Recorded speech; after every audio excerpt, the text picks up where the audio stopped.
House to Home, presented by RE/MAX Diamond Realty.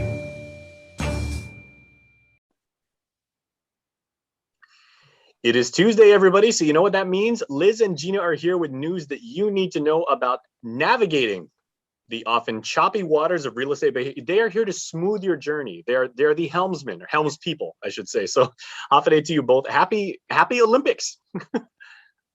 Yeah, nice Olympics. Nice. I was watching it last night. Pretty cool. Yeah, congratulations to the Philippines again. I'm never going to say this enough. Their first gold medal in 97 years. That is absolutely amazing. But, you know, one thing that we are talking about here on the show are binding contracts. And I guess, Gina, can we start with that? Like, how binding are contracts when you get into, I mean, obviously you're dealing with a very large sum of money and a piece of property, which is a tangible good that most of the time cannot move or cannot be relocated and everything like that. So when it comes to contracts, are they difficult to put together as opposed to other types of, you know, legal agreements? Well, they're of course they're difficult to put together. That's why you need a professional. That's why you need RE/MAX. But nice plug. Very, very subtle. Was it? I didn't want to be subtle. Of course not.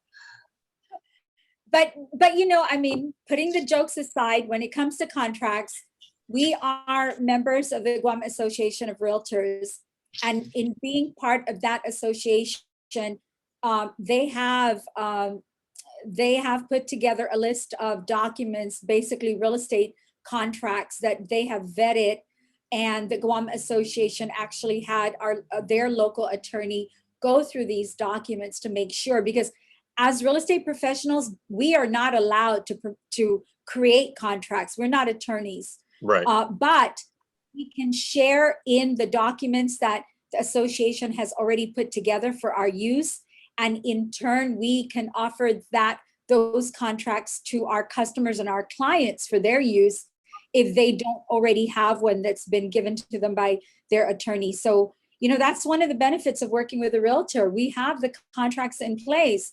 And how binding are they? Well, in real estate, number one, needs to be in writing. And number two, once you sign these documents, they are a bilateral contract. Both parties are, you know, must adhere to the terms and conditions that they've already agreed to work with in that contract.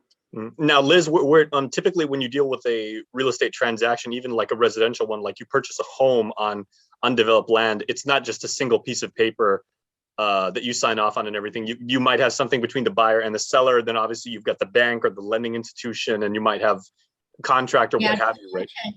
We refer to those as contingencies, but as Gina mentioned, these forms have been vetted by our attorney to the attorneys on Guam, our Guam Association Realtor attorney, to ensure that the form complies to Guam law.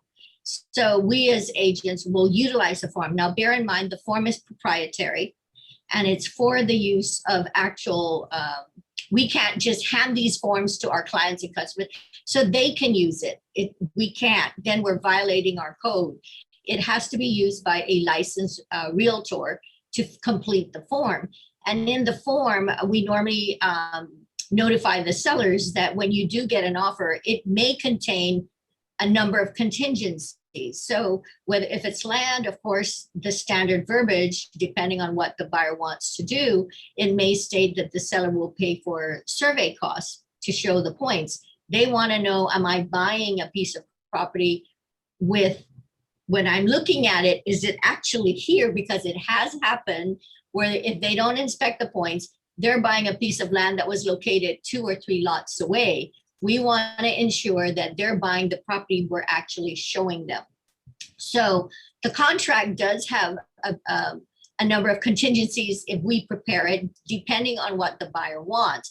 But at the same time, we advise the seller, there's a possibility when you get an offer, these are some of the standard verbiages that will be in the form other than what you see written. And as you mentioned, the form is standardized, yes, and it has certain things that are covered, but there's also an addendum that could be included to add additional items in that particular contract. Because every So once the- in a while, someone will want something that's maybe deviates from like the normal process, or they, again, I always use this example. They want an above ground pool, or they want like a spiral staircase, or some fancy dragon that's sticking up in the middle of the yard for whatever reason, or So the forms that we do have that are standardized are pretty basic, and it makes a difference so that if Gina is in another office and she's bringing in an offer to my office and we're looking at it, at least we're very familiar with the form, what is included, what the standard verbiages are, and what boxes are checked, what's included, what's not included. It just makes our lives easier because, like Gina says, we're not attorneys, but at least knowing the format, it makes it somewhat easier to explain it to the client. Okay, now Gina, you know me. We've worked together long enough to know that I always come up with all these weird scenarios, right? Because I've seen a lot in my day being in the media as long as I have right now. Obviously, the legal agreement and the bindings, they obligate both seller and buyer to certain things. But how about if people do they typically involve like clauses like, say, if you want to get early out, or if one of the parties is unable to fulfill those obligations and everything like that? I'm sure they make those kind of considerations as well, right? For weird stuff that just comes up. See, that's the beautiful thing about using the contracts that's already been put into place for realtors use, right? Those what you just mentioned, they're part of the standard template. Those clauses are already in there. If A happens, go to B. If B happens, go to C, and C will give you X amount of time to cure or do this. Or so yeah, it's all addressed. But it's not to say it's there for the convenience of the customers and the clients, but it's not to say that you must use these real estate forms provided by the realtors. Absolutely not. Every customer, every client is unique and they're different.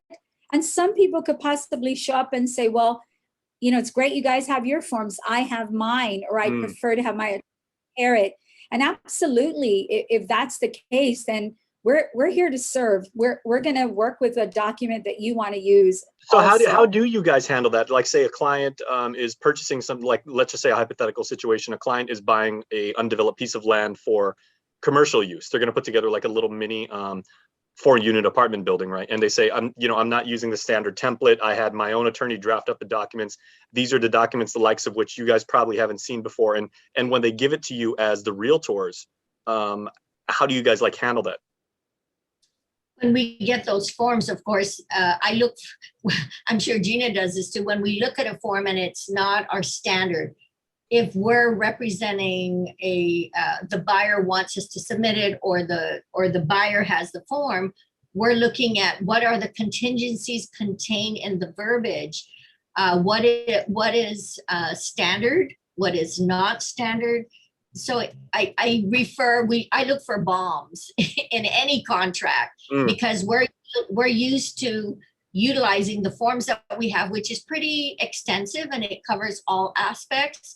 However, sometimes when we get leases from a landlord, for example, I would send it to the client, please review, but there's always the standard verbiage. And if it's verbiage that is out of the ordinary, that could be an issue for the client, then we point that out. But again, I always say review the contract carefully and look at what is standard, what is not standard, because there could be some issues in the future that we want to avoid. Okay, and well, Jeannie, you got 30 seconds as the final word, because we got to go, because we got to watch Olympics. So you have the last word.